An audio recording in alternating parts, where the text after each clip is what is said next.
C. Joseph Vijay எனும் நான்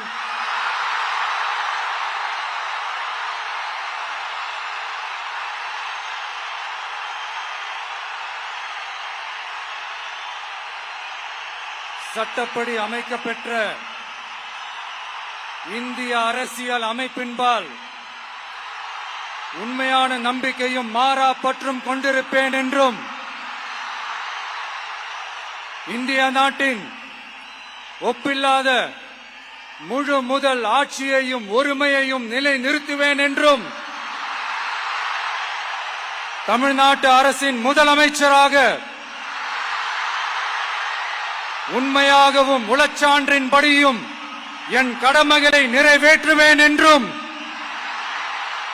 அரசியல் அமைப்பிற்கும் சட்டத்திற்கும் இணங்க அச்சமும் ஒருதலை சார்பும் இன்றி விருப்பு வெறுப்பை